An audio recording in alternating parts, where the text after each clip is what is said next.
encontrando un efecto más para el manejo de algunos tipos de migraña, y por eso se les menciona, y el diltiazem, que son los que en este momento, pues prácticamente de estos tres que les estoy mencionando, nifedipina, verapamil y diltiazem, son medicamentos que tienen vida media corta a mediana.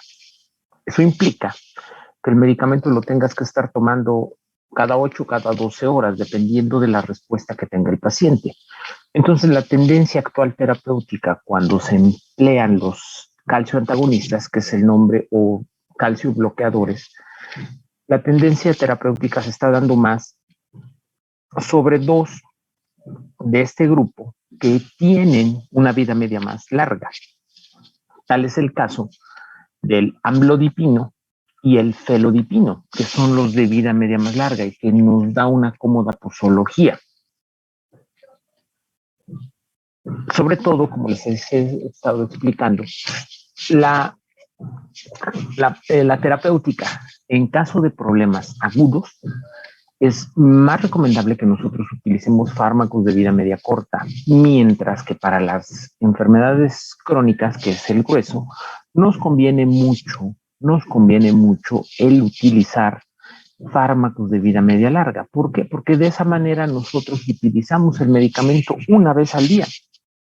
Y si estamos en la dosis tope, podemos emplearlo 2 veces al día. Pero bueno, 2 veces al día es, en un paciente que lo lleva tomando 3, 4 años, pues es una cómoda posología. Es algo que nosotros debemos de considerar. Sí, eso nos acerca al cumplimiento terapéutico y en consecuencia nos da la posibilidad de que el paciente esté bien controlado. Evidentemente desde el punto de vista de su administración y de su terapéutica. Ya va a depender de qué tan disciplinado sea el paciente, porque aunque ustedes hayan hecho su mejor esfuerzo, hayan mandado el medicamento, ¿no? Nifedipina, por ejemplo, cada 8 horas, ¿no? O amlodipina una vez al día. El paciente a veces se le olvida. ¿Por qué? Porque recordemos que el problema de la hipertensión es que no nos da sintomatología. Y eso propicia que el paciente no se apegue al tratamiento. Entonces, eso es lo que realmente nos dificulta mucho y que no, a largo plazo nos condiciona la aparición de múltiples complicaciones asociadas a la hipertensión. ¿Por qué? Pues porque el paciente es muy irregular en sus tratamientos, ¿no? Entonces, eso es algo que debemos de hacer mucho énfasis cuando se lo demos. Evidentemente no es una responsabilidad, uno da una recomendación, sin embargo el paciente puede o no tomarla. Ese ya es otro asunto, ¿no? Entonces, lo que nosotros tenemos por fuerza que hacer es el hecho de mejorar sintomáticamente a ese paciente. Recordaremos que más del 90% de los casos son de hipertensión esencial, primaria, la cual no tiene curación, no se sabe cuál es la causa, ¿no? Entonces, vamos a ver, el mecanismo de acción de estos medicamentos es bloquear la entrada de calcio a la célula muscular lisa. Eso es lo que en realidad hace este fármaco, se bloquea la entrada de calcio a la célula muscular lisa, con lo que nosotros provocamos un fenómeno de vasodilatación. La consecuencia inmediata de esto es una disminución de la resistencia vascular periférica, uno de los 3 factores que propician la disminución de la tensión arterial. Entonces, pero debemos de estar muy pendientes después de una evaluación de por lo menos 3 semanas, que es el tiempo óptimo para que yo verifique la efectividad de un tratamiento, ¿sí? Después de este tiempo, yo tengo que hacer una evaluación para decirle al paciente si continuamos con ese régimen o no. Ahora, algo que no debemos de olvidar es que en pacientes añosos, en pacientes que cursan con antecedentes de enfermedad de lípidos elevados, son pacientes que tienen predisposición, a la formación de ateromas, ¿no? Entonces, en estos pacientes debemos de ser muy cautos cuando usamos una valoración estricta de esto, de la terapéutica de este medicamento. ¿Por qué? Porque yo sé que lo que hace es abrir el diámetro del vaso. Pero si ese paciente cursa con una enfermedad agregada, que es la arteriosclerosis, va a tener una dificultad de que actúe. No porque el medicamento no sea efectivo, simplemente por el hecho de que tiene una resistencia que está interna y que no le permite la dilatación. Entonces, mucho ojo con esto. Si bien los medicamentos son muy efectivos, cualquiera de ellos, ¿sí? Son muy efectivos, cualquiera de ellos, debemos de hacer la evaluación porque muy probablemente este paciente curse con esta situación o esa sea la causa real de su cuadro de hipertensión. Entonces, bajo esta circunstancia, no son medicamentos de primera elección, ¿ok? Los podemos indicar como una primera acción terapéutica, pero yo hago entre 3 a 4 semanas la valoración. Es muy importante que yo al paciente hipertenso le solicite una curva de tensión arterial en la cual yo determino su presión mañana, tarde y noche. Me lo anote en una libretita y posterior a esa, en la siguiente consulta, nosotros podemos verificar el resultado del control farmacológico. Y entonces ahí determinamos, ¿sabes qué? Prácticamente no ha mejorado, prácticamente no ha funcionado lo que yo estoy haciendo. ¿Qué puede estar pasando?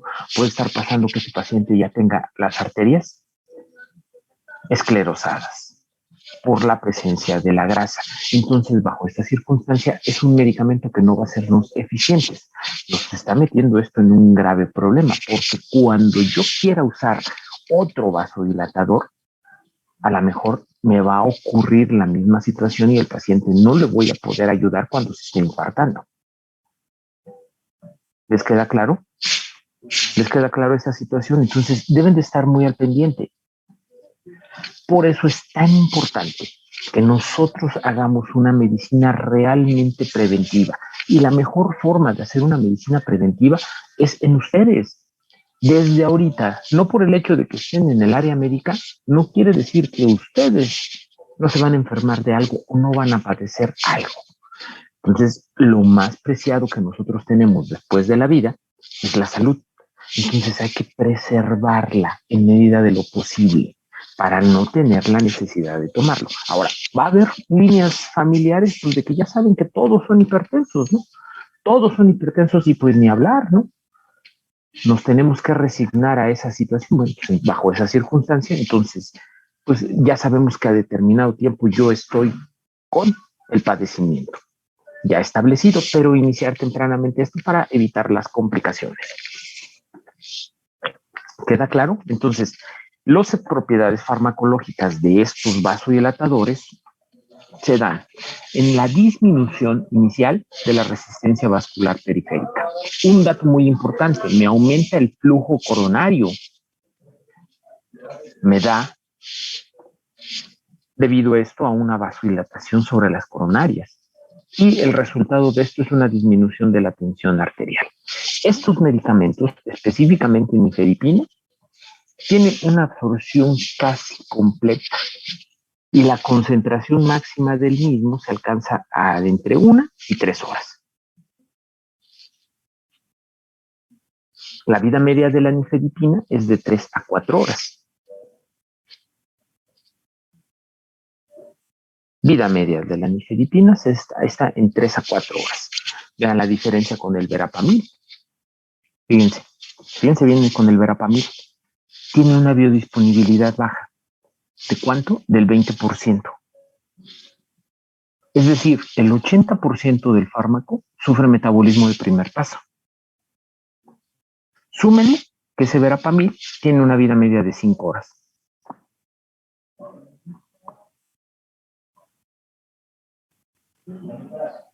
Aunque, sin embargo, la dosis que se da, con eso tenemos resultado, pero es muy importante, es pregunta de examen. ¿Sí? Verapamil sufre metabolismo de primer paso.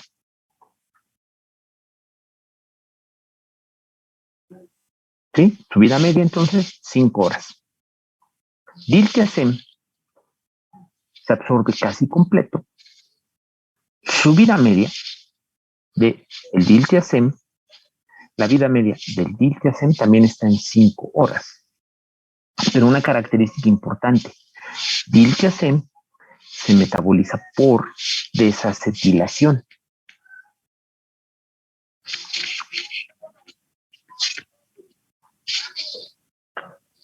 Después, amlodipino. Su vida media está en 12 horas. Entonces eso nos da una eficacia en la cuestión terapéutica. Con una vez que yo lo administre por día, con eso tengo excelentes resultados. Sin embargo, si yo estoy en la dosis más alta, puedo fraccionarla. ¿Ok? El siguiente fármaco, ya tenemos el AMLO, el felodipino, tiene la misma vida media, 12 horas. Estos se metabolizan vía hepática y no sufren de metabolismo de primer paso. Ahora nosotros aquí debemos de entender que estos son efectos adversos asociados a cualquier vasodilatador, ¿ok? Cualquier vasodilatador me lo puede dar, ya sea del tipo de nitratos o del tipo de los inhibidores de la ECA. Mucho ojo con esto que les voy a mencionar, ¿sí? Pero cuando yo utilizo un vasodilatador, siempre voy a tener como efecto secundario cefalea. Es más frecuente con los de vida media corta. Por eso también se opta en la actualidad con amlodipino y felodipino. Te da un control más exacto. Esta cefalea, que se da evidentemente por la vasodilatación, ¿sí? Es una situación muy común que se da con estos medicamentos. Puede llegar a presentarse además hipotensión.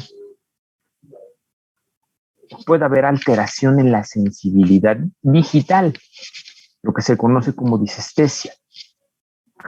Puede haber enrojecimiento.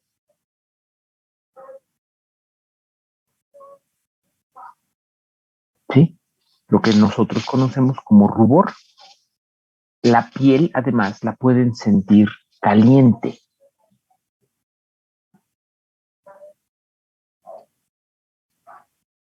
Algunos pacientes refieren sedación. Y otro grupo importante, vómito. Ahora, fíjense muy bien en esto. Verapamil tiene alta frecuencia de presentar cardiotoxicidad por su bloqueo con el calcio. De hecho, la manera en la que ustedes identifican la cardiotoxicidad es a través de la bradicardia. En algunos pacientes puede llegar a situaciones graves, como la sistolia y consecuentemente la muerte del paciente. Entonces, por eso en la actualidad, esta sustancia, el verapamil, se deja bajo muy estricto control. Es muy cardiotóxico. ¿Ok? Es muy cardiotóxico.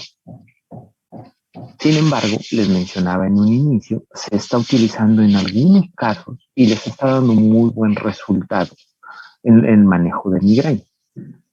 ¿Sí? ¿Por qué? Porque regula el flujo cerebral. El diltiazem es menos cardiotóxico, sin embargo, lo sigue siendo. Esto ha propiciado que estos dos que les estoy hablando, verapamil y diltiazem, cada vez entren en menos uso. Sin embargo, nifedipina era un medicamento, ojo con lo que les digo, era un medicamento de primera elección cuando les llega un paciente con una crisis de hipertensión. Entonces, sacaban el medicamento sublingual y ahí se lo ponían. Ahora se ha visto que esa bajada súbita con nifedipina puede provocar cardiotoxicidad. Entonces, por eso ya no se emplea como de primera elección para manejar la crisis hipertensiva ni la urgencia hipertensiva. ¿Ok? No es un medicamento. Sin embargo, vamos a ser honestos. En la mayoría, cuando ustedes se vayan al servicio social, en la mayoría de los servicios lo que van a tener es precisamente nifedipina como un medicamento para el manejo de la hipertensión.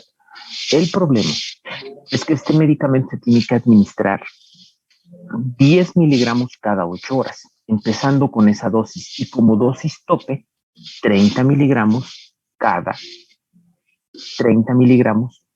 8 horas. Entonces, pues en realidad es muy desagradable estar tomando 3 veces al día un medicamento. Sin embargo, si es la opción que tienen, adelante la pueden emplear, ¿no? ¿Sale? El verapamil y el diltiazem los vamos a manejar de 25 a 50 miligramos cada 8 a cada 12 horas. 25 a 50 miligramos cada 8 a 12 horas, dependiendo de la respuesta del paciente. El amlodipino y el felodipino, empezamos con una dosis de 5 miligramos con dosis tope de 20 miligramos por día. En algunos y solamente con un estricto monitoreo podemos utilizar hasta 40 miligramos, pero ya es una dosis muy elevada.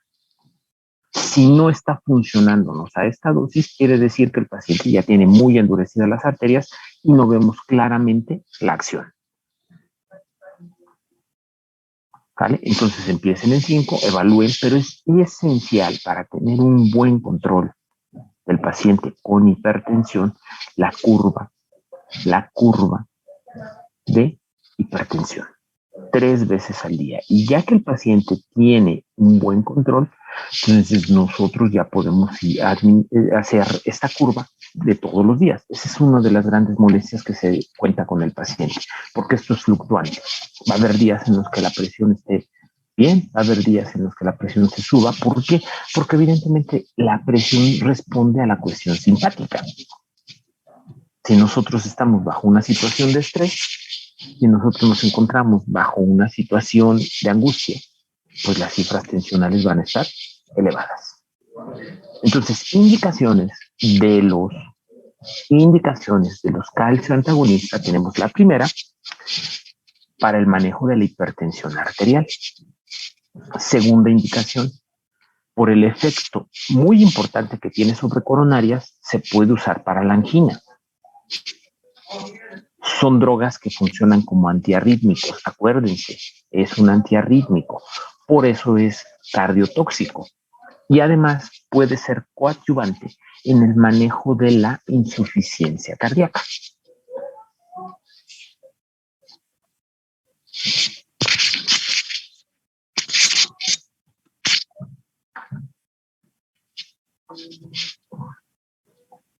¿Ok?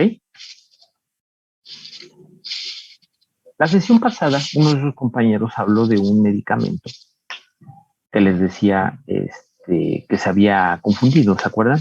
Del tipo de sal que era, que es precisamente la hidralacina, y él lo confundió con la hidroclorotiazida, que es un diurético. Bueno, la hidralacina es un vasodilatador arterial directo.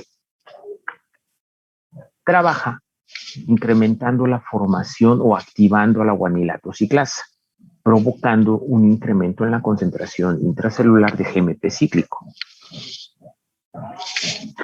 Y dicho GMP cíclico ayuda a la formación de óxido nítrico, no óxido nitroso, eso es para los autos, óxido nítrico, y este óxido nítrico condiciona una desfosforilación de la miocina, con lo cual se presenta el fenómeno de vasodilatación. Es un medicamento, ojo, es de mucha utilidad para disminuir la tensión arterial cuando tenemos un paciente con hipertensión arterial de predominio diastólico. Ojo con eso es pregunta de examen. La hidralacina es más efectiva para los casos de pacientes con hipertensión arterial de predominio diastólico. Es decir, puede andar el paciente en 140, 110. O sea, lo más elevado que está es la diastólica. Entonces, este medicamento es ideal. Baja la resistencia vascular periférica y es exactamente la misma situación. ¿Sí? Este es un vasodilatador, entonces no pierdan de vista que cuando los empiecen a probar, por favor, cuando los empiecen a probar, ¿sí? Evalúen si el medicamento nos está dando la respuesta que nosotros estamos buscando. ¿Por qué? Porque puede ser que esté, insisto, que presente ya esclerosis arterial y eso nos condiciona, evidentemente, una carencia en la acción de la sustancia. Este medicamento tiene una enorme ventaja y esa es la razón por la que se emplea en las mujeres embarazadas. Casi no provoca hipotensión postural. Entonces es ideal para las personas embarazadas. ¿Por qué? Porque de esa manera no se llega a presentar la hipotensión ortostática. No puede llegar a presentarse el síncope por vasodilatación. ¿Ok? Esta sustancia, al igual que el verapamil, es sometido a metabolismo de primer paso, pero tiene una característica importante. Hidralacina es metabolizado por acetilación. Entonces deben de tener mucho cuidado cuando se lo administren a pacientes acetiladores lentos. Los acetiladores lentos, por lo general, son los orientales. Entonces, con ellos debemos de ser muy cautos, porque el medicamento va a generar acumulación y va a darnos concentración tóxica. El rango de dosis que nosotros vamos a utilizar va de 25 a 100 miligramos 2 veces al día.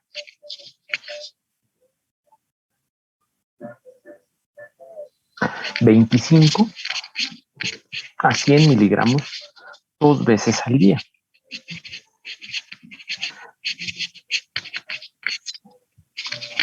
Tiene como reacciones adversas cefalea, náuseas, vómitos, taquicardia. Repito, cefalea, náuseas, vómito, taquicardia. ¿Por qué se presenta la taquicardia? La taquicardia se presenta por una acción refleja. Siempre que yo genero vasodilatación, el corazón va a responder. ¿Con qué? Con taquicardia. Y a la inversa, cuando yo presento vasoconstricción, el corazón teóricamente debería de responder con una bradicardia para mantener el rango de la presión en cierto nivel. ¿Ok? Hay palpitaciones, mareos, debilidad general. Puede presentar el paciente fatiga e hipotensión. Una característica muy particular de esta sustancia, al igual que la hidroclorotiazida y la alfa-metildopa, es que este medicamento puede desarrollar un síndrome similar al lupus. Síndrome similar al lupus, que se caracteriza por mialgias, artralgias, fiebre, generación de anticuerpos antinucleares. Y esto se da aproximadamente con 2 meses del empleo continuo del medicamento. Entonces, estén muy alertas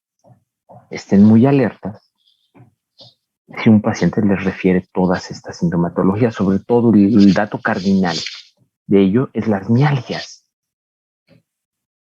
¿Sí? Entonces no se vayan a confundir. Todo paciente que les llegue sospechoso de lupus, interroguen si está ingiriendo, consumiendo algún medicamento. Y si estos son, pues la indicación ideal es retirar su administración. quitamos el empleo del mismo. Ahora, desafortunadamente con estos medicamentos, el tiempo que desaparece la sintomatología, el tiempo que desaparece la sintomatología del lupus asociado a la administración de medicamentos es en 6 meses. Entonces, mucho ojo, que el paciente esté atenta a esta situación. ¿Queda claro? ¿Conocen a Itzel Bustillos? Sí, doctor. Sí, doctor. Bueno, entonces es muy importante estas características de la droga. Evidentemente, la hidralacina nosotros la empleamos como un medicamento antihipertensivo y funciona bien para las mujeres. Es uno de los medicamentos favoritos por los ginecólogos para el manejo de la hipertensión en el embarazo o en la preeclampsia. O si no controlan adecuadamente, pues el desarrollo de la eclampsia, ¿no? Lo importante es que ustedes identifiquen dentro del control prenatal, por eso siempre se debe de estar tomando las cifras tensionales de la paciente, ¿no? De hecho, para tempranamente diagnosticar esto, ustedes deben de hacerles exámenes generales una vez al mes, así como la toma de la presión cada semana para evitar este tipo de complicaciones. Ahora, hidralacina es un excelente medicamento, que nos funciona muy bien en combinación con beta bloqueadores. O sea, son de las buenas combinaciones que existen, un beta bloqueador más la hidralacina. ¿Ok? El siguiente tipo de fármacos que nosotros usamos para el manejo de la hipertensión son los denominados antagonistas de los receptores de angiotensina 2.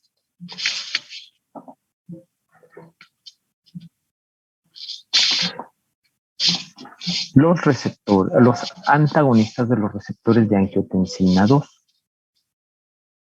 ¿Sí? Hay dos tipos de receptor de angiotensina, el AT1 y el AT2. El AT1, su acción principal, donde los vamos a encontrar, va a ser en vasos, en miocardio, en cerebro, riñón y en células glomerulares.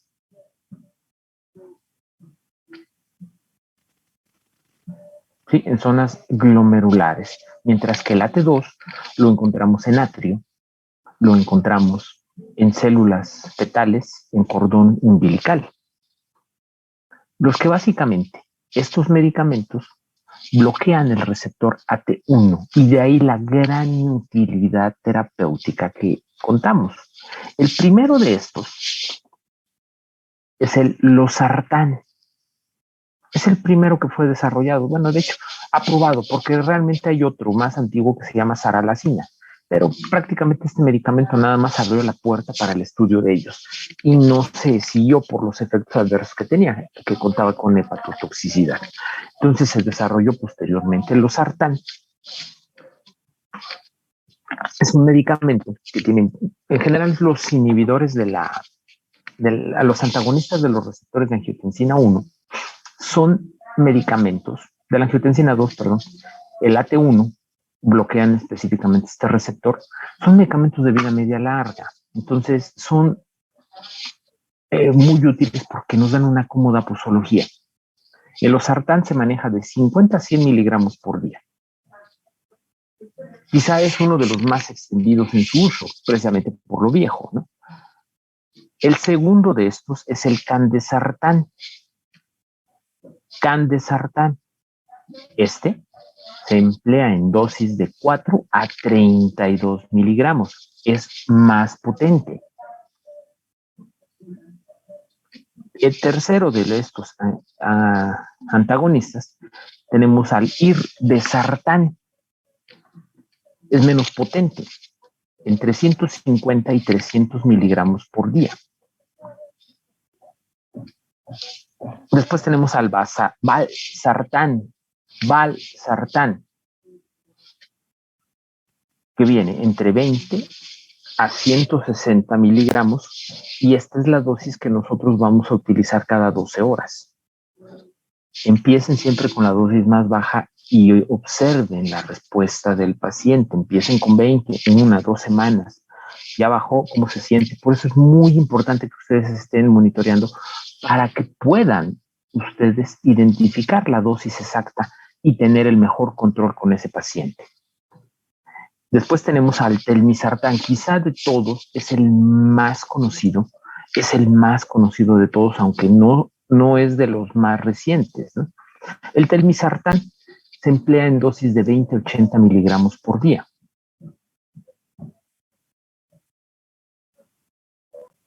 Y el más reciente es el eprosartán. El eprosartán. Este lo usamos a 600 miligramos cada 24 horas. ¿Sí? En dosis única. Si se dan cuenta, pues en realidad solamente cuando estamos en la dosis más alta, es cuando podemos fraccionarlas. Pero de hecho no hay ningún problema si ustedes le dan 100, 32, 300, 160, 80, a diferencia del eprosartán, que no hay otra. La única presentación que se tiene es de 600 miligramos y es una vez al día. Todos los demás los pueden utilizar 2 veces al día cuando están en la dosis más alta. Ok, todos estos vienen en presentación única o aislada, como tal, antagonista del receptor de angiotensina 2, o han hecho variantes o asociaciones sinérgicas, en las que la más importante de esta es siempre con hidroclorotiazida.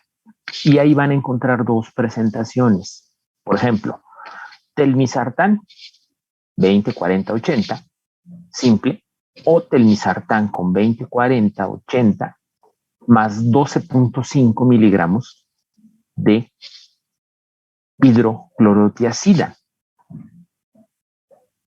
Entonces, mucho ojo con eso, porque esto de repente nos complica la existencia. Algunos de estos le ponen una terminología que nos indica que están adicionándole otro medicamento. Por ejemplo, telmisartán. El telmisartán tú lo encuentras entre 20, 40 y 80. Comercialmente se conoce con el nombre de Micardis, pero si trae hidroclorotiazida, le llaman Micardis Plus. El valsartán solito se llama Diovan. Si trae hidroclorotiazida, le ponen Codiovan. ¿Sí? Losartán comercialmente se llama Cosar, con doble A, Cosar. Y si trae hidroclorotiazida, se llama Cocosar. El caldesartán se llama Tacan, pero si trae hidroclorotiazida, se llama Tacan Plus. ¿Ok? Entonces, son excelentes alternativas terapéuticas. ¿Por qué? Porque además estos, al igual que los inhibidores de la ECA, disminuyen el grado de hipertrofia celular. Entonces son sustancias que clásicamente nosotros las reconocemos como remodeladores celulares. Es decir, si las dan cuando el paciente ya sufrió un infarto, disminuye considerablemente, y un infarto agudo al miocardio, disminuye considerablemente el riesgo de que ese infarto al miocardio forme un aneurisma cardíaco. Entonces ustedes van a ver que así, en casi todos los pacientes que han ingresado a la unidad de coronaria asociado a un infarto, siempre o le dan un ECA o le dan un ARA2. ¿Qué es lo que hacen? Pues estos, al inhibir el receptor de angiotensina, provocan una relajación del músculo liso vascular. En segundo lugar, aumentan la excreción de sodio, de cloruro de sodio, más agua. Disminuyen el volumen plasmático. Y como les dije, muy importantemente, disminuyen la hipertrofia celular. Por eso a estos medicamentos, tanto a los ECA como a los ARA, se les conoce como nefro y cardioprotectores. Evitan la hipertrofia celular a nivel renal y cardíaca. Como efectos secundarios, como cualquier medicamento antihipertensivo, si se nos pasa la dosis, el primer efecto secundario que va a tener es hipotensión. Pero además estos medicamentos pueden provocar hiperpotasemia, que se manifiesta clínicamente con parestesias, con debilidad, con mareo. Algunos pacientes llegan a presentar fasciculaciones y sobre todo lo más grave para algunos, los calambres.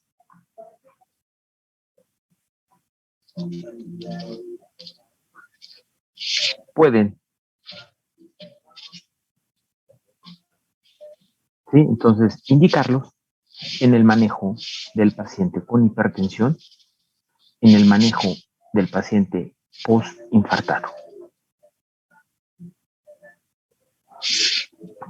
¿Ok? Sí, doctor. Perfecto. Ok. Bueno, hablamos de los nitratos, ¿algo? ¿O nada?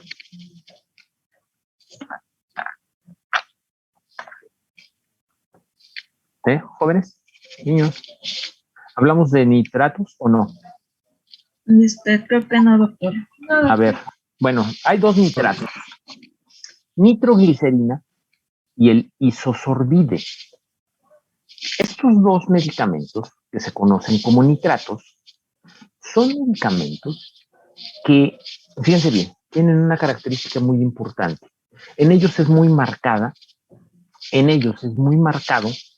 el fenómeno de tolerancia, porque se acelera su metabolismo.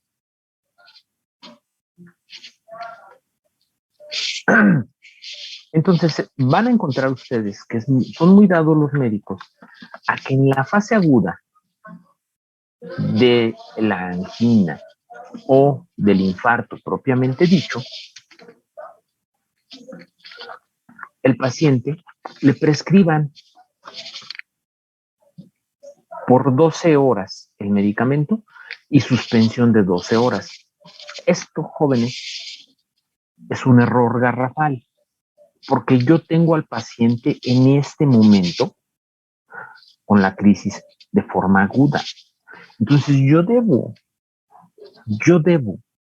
de procurar, de tratar de garantizarle a ese paciente que no exista un agravamiento de su angina o de su infarto. Por lo tanto, no son medicamentos para el manejo diario, para los medicamentos del paciente ambulatorio. Son medicamentos para el manejo en la fase aguda. Son medicamentos de rescate. ¿Ok? O con la presencia de una crisis.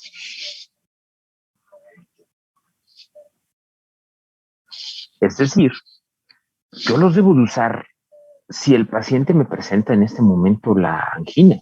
Ok, le pongo cualquiera de los dos, nitroglicerina o isosorbide, y lo manejo un tiempo hasta que lo puedo o mantengo el estado estable con algún otro vasodilatador, o corrijo o pongo el tratamiento definitivo de ese paciente.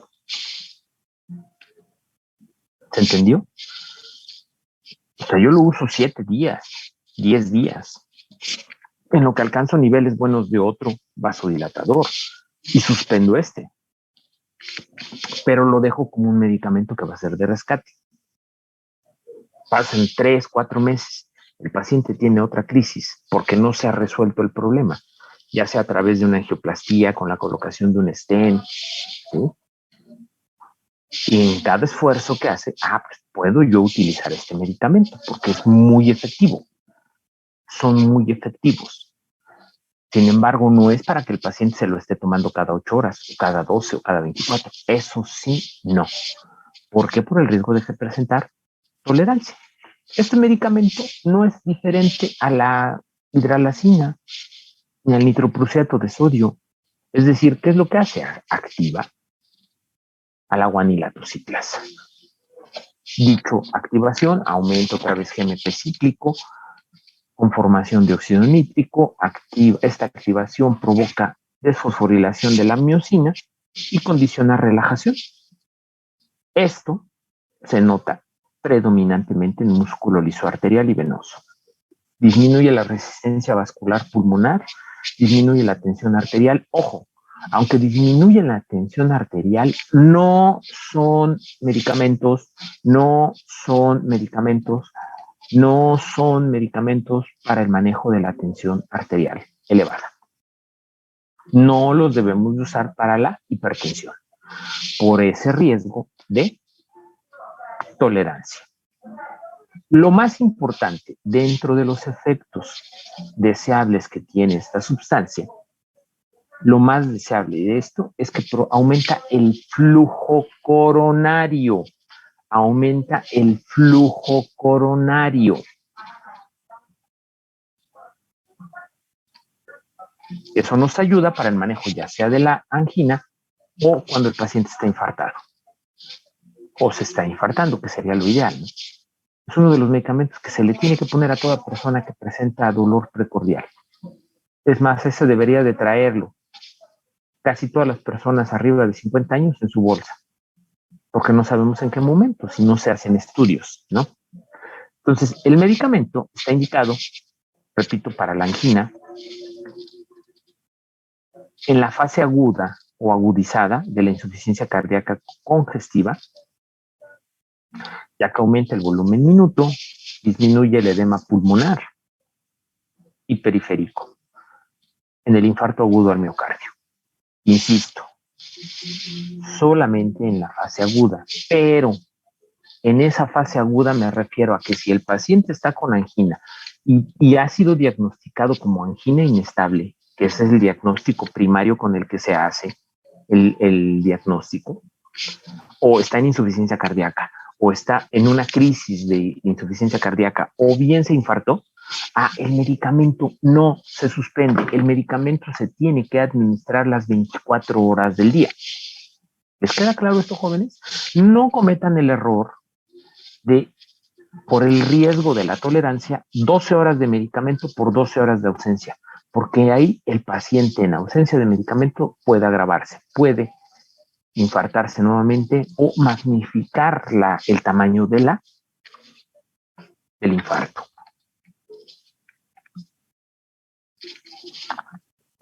¿Ok? Dentro de los efectos secundarios que da, ya les mencioné, son vasodilatadores. Entonces se da cefalea, rubor, se puede presentar hipotensión postural, mareos, debilidad, crash. ¿Ok? La nitroglicerina, nosotros vamos a utilizar de 0.15 a 0.6 miligramos. Esto administrado cada 6 o cada 8 horas. Repito, 0.15 a 0.6 miligramos cada 6 o cada 8 horas. O bien, hay una presentación en disco de aplicación dérmica, el cual viene en una concentración de 5, de 10 y de 15 miligramos. Y el parche se deja permanentemente acorde a la respuesta del paciente cada 24 horas. Al término de las 24 horas se retira ese parche y se coloca en otro sitio. Porque el gran problema es que si ustedes lo quieren manejar en el mismo sitio, les va a irritar. ¿Ok? Ustedes evalúan con cuál se tiene un buen efecto vasodilatador. El isosorbide se administra para el manejo de estas crisis, ya sea angina, insuficiencia cardíaca congestiva o infarto, de 2.5 a 10 miligramos cada 4 a 6 horas. Ustedes evalúen la respuesta.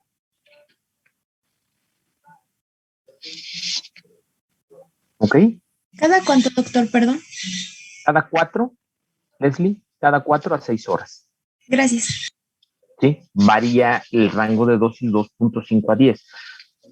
Siempre es recomendable empezar con la dosis más baja. Sin embargo, si el paciente está en fase aguda, puedes incrementar la dosis. Recuerden, una terapéutica, sobre todo en estos casos, en angina o en infarto, es utilizar una dosis de impregnación.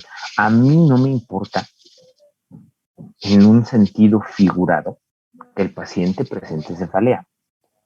O sea, eso en determinado momento no me importa.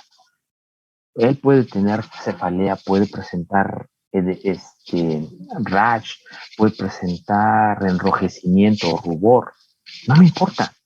Lo que me interesa es tratar de preservar la mayor cantidad de tejido cardíaco que está sufriendo de la hipoxia o la isquemia. ¿Recuerden ustedes ya llevaron cardio? Sí, doctor.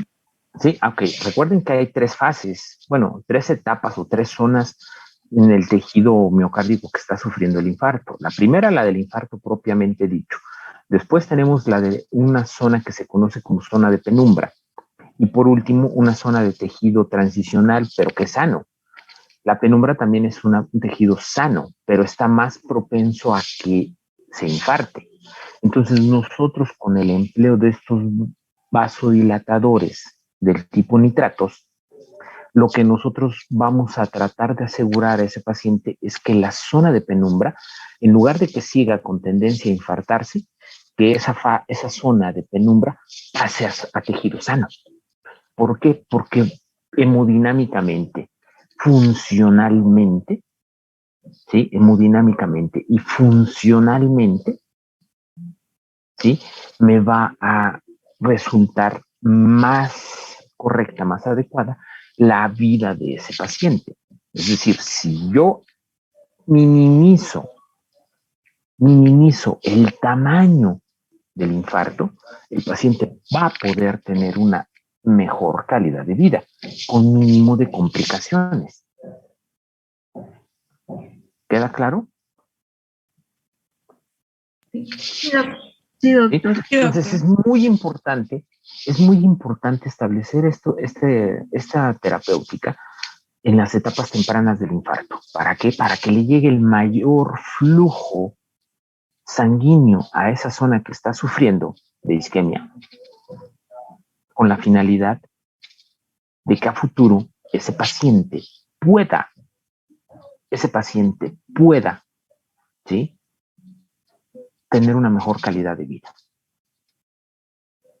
Muchas veces, cuando tú implementas todas estas medidas terapéuticas, ¿sí?, el paciente a veces, cuando ya lo diste de alta, hiciste una prueba de esfuerzo y lo sometes a un plan de entrenamiento, es muy curioso, pero cuando lo metes a rehabilitar cardíacamente, al cabo de 3 meses después de estar este paciente en este plan, de 3 meses haciendo el ejercicio rutinariamente y de la forma que les enseñé, en muchas ocasiones van a ver que ese paciente tiene mejor funcionalidad miocárdica que antes del evento, que antes de la acción cardíaca que fue o que presentó. Entonces es muy curioso verlos así, ¿no? Corrige todo, corrige dieta, corrige estilo de vida, deja de fumar, deja de comer excesivamente grasas, ¿no? Y al cabo de un año tú lo ves al paciente y el paciente entendió que fue una nueva oportunidad de vida, ¿no? Entonces, muchas ocasiones así te lo refieren, ¿no? No, doctor, qué bueno, ahorita me siento mejor que antes del infarto. Y hay ellos, por ejemplo, yo lo que siempre les digo es que, pues fíjese que en efecto, ¿no? El ejercicio que usted está haciendo lo tiene que hacer todos los días porque para usted, ¿sabe qué? Es sinónimo de vida. Si usted deja el ejercicio y deja de hacer todas esas modificaciones en su estilo de vida, invariablemente se va a volver a infartar. Entonces, más vale que nosotros sigamos en el camino del bien.